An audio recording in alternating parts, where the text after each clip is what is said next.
کیا آپ مایوس ہیں؟ اگر مایوس ہے تو یہ ویڈیو آپ کے لیے ہے۔ آپ کا یہ وقت 2-3 منٹ کا وقت ہے، یہ ضائع نہیں جائے گا، آپ کی زندگی بدل دے گا۔ بہت سارے لوگ ہیں جو پریشان ہو جاتے ہیں، مایوس ہو جاتے ہیں، اپنی زندگی سے مایوس ہو جاتے ہیں، پریشانیوں سے مایوس ہو جاتے ہیں، لیکن پریشانی سے آپ نے کبھی مایوس نہیں ہونا۔ وہ بندہ جن کے اوپر مصیبتیں آتی ہیں، پریشانیاں آتی ہیں، امتحانات آتے ہیں، آپ کو پتہ ہے کہ آپ کوئی معمولی بندے نہیں ہو۔ یہ پریشانی، یہ مصیبتیں، یہ امتحانات ہر ایک کے اوپر نہیں آتے۔ جو جتنا زیادہ اللہ رب العزت کا مقرب بندہ ہے، یہ اسی کے اوپر آتا ہے۔ اور پھر یہ بات بھی یاد رکھ لیجئے کہ یہ مشکلات، یہ امتحانات، یہ ہمیشہ نہیں رہیں گے، بلکہ اللہ رب العزت نے قرآن مجید میں کیا فرمایا؟ ان مع العسر یسرا، ہر تنگی کے بعد، ہر مشکل کے بعد آسانی ضرور ہے۔ ہمارے سامنے انبیاء اکرام علیہ السلام کی زندگیاں موجود ہیں۔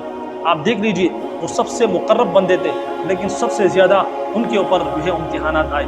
آپ دیکھ لیجئے حضرت یونس علیہ السلام کو کہ مچھلی کے پیٹ میں اللہ نے ان کی حفاظت کی۔ آپ دیکھ لیجئے حضرت موسیٰ علیہ السلام کہ فرعون جو دشمن تھا، اس کی گھر میں اس کی پرورش کی۔ آپ دیکھ لیجئے حضرت ابراہیم علیہ السلام کہ آگ کے اندر اس کی حفاظت کی، اپنے بندے کو وہ کبھی ضائع نہیں کرتا۔ رسول اللہ صلی اللہ علیہ وسلم کو دیکھ لیجئے کہ ان کے اوپر طرح طرح کی مشکلات آئے، لیکن اللہ رب العزت نے اس کے بعد ان کے اوپر راحت بھی لایا۔ تو آپ نے اس دنیا کے اندر جو ہے مایوس نہیں ہونا، اور اللہ رب العزت خود اپنے قرآن مجید میں فرماتے ہیں، تمام انسانیت کے لیے انہوں نے پیغام جاری کیا کہ قل یا عبادی، اے میرے وہ بندوں۔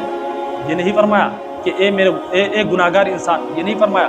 اگر کوئی شخص اپنے اوپر ظلم کرتا ہے، گناہ کرتا ہے، پھر بھی رب یہ نہیں کہتا ہے کہ گناہ گار انسان، بلکہ پھر بھی کہتا ہے اے میرے وہ بندے، اے میرے بندے، قل یا عبادی الذین اسرفوا علی انفسہم، اے میرے وہ بندے کہ جس نے اپنے نفس پر اپنے گناہوں کی بدولت ظلم کیا، لا تقنطوا من رحمت اللہ، اللہ کی رحمت سے مایوس نہ ہونا۔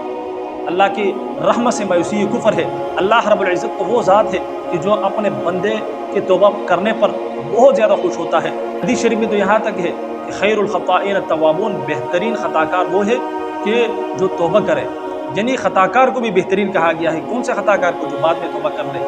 انسان اتنے گناہ کر لے کہ آسمان کو چھو جائے، لیکن صرف ایک بار اپنے رب کو منا لے کہ اللہ میرے توبہ، اللہ رب العزت آسمان تک چھونے والے گناہوں کو جو ہے بخش دیتا ہے، مغفرت کر دیتا ہے۔ تو آپ اس رب سے مایوس ہوتے ہیں، لہٰذا آپ مایوس نہ ہو، اپنے رب پر یقین رکھ، اپنے رب پر بھروسہ رکھ کہ وہ رب جو اس وقت آپ جس حالت میں ہو، کہ تنگی کی حالت میں ہو، پریشانی کی حالت میں ہو، ان مع العسر یسرا، اس رب کا یہ فرمان ہے کہ اس تنگی کے بعد ضرور آسانی آئے گی، لہٰذا آپ نے کبھی مایوس نہیں ہونا۔